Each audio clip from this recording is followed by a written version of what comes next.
ರಾಷ್ಟ್ರೀಯ ಹೆದ್ದಾರಿ 66ರ ಕಾಮಗಾರಿ ಅರ್ಧಂಬರ್ಧವಾಗಿ ನಡೆದು ನಿರಂತರವಾಗಿ ಅಪಘಾತಗಳು ನಡೀತಾ ಇತ್ತು. ಇದರ ನಿಯಂತ್ರಣಕ್ಕಾಗಿ ಪೊಲೀಸ್ ಇಲಾಖೆ ರಾಷ್ಟ್ರೀಯ ಹೆದ್ದಾರಿಯ ಆಯಕಟ್ಟಿನ ಪ್ರದೇಶದಲ್ಲಿ ಹೆದ್ದಾರಿಗೆ ಅಡ್ಡವಾಗಿ ಬ್ಯಾರಿಕೇಡ್ಗಳನ್ನು ಅಳವಡಿಸಿತ್ತು.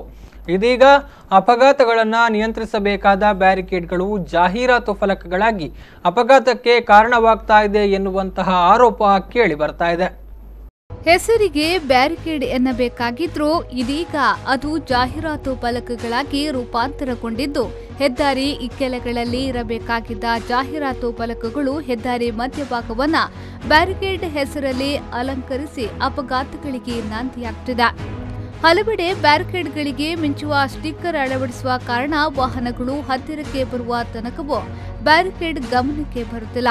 ಚತುಷ್ಪಥ ಕಾಮಗಾರಿ ಚಾಲನೆಯಲ್ಲಿದ್ದ ವೇಳೆ ಅಪಘಾತ ನಿಯಂತ್ರಣಕ್ಕಾಗಿ ಹೆದ್ದಾರಿಗೆ ಲಕ್ಕೆ ಇಟ್ಟ ಬ್ಯಾರಿಕೇಡ್ಗಳು ಇದೀಗ ಹೆದ್ದಾರಿಯಲ್ಲಿ ತನ್ನ ಸ್ಥಾನ ಗಟ್ಟಿಗೊಳಿಸಿ ಅಪಘಾತ ನಿಯಂತ್ರಿಸುವ ಬದಲು ಅಪಘಾತಕ್ಕೆ ಕಾರಣವಾಗುತ್ತಿದೆ.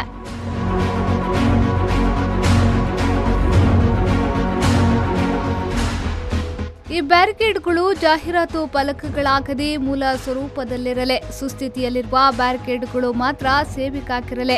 ಪ್ರಮುಖವಾಗಿ ಈ ಬ್ಯಾರಿಕೇಡ್ಗಳ ನಿರ್ವಹಣೆ ಆಯಾ ಭಾಗದ ಪೊಲೀಸ್ ಠಾಣಾ ಕರ್ತವ್ಯದಲ್ಲೊಂದಾಗಲಿ ಎಂಬುದು ಸಾರ್ವಜನಿಕರ ಅಭಿಪ್ರಾಯ.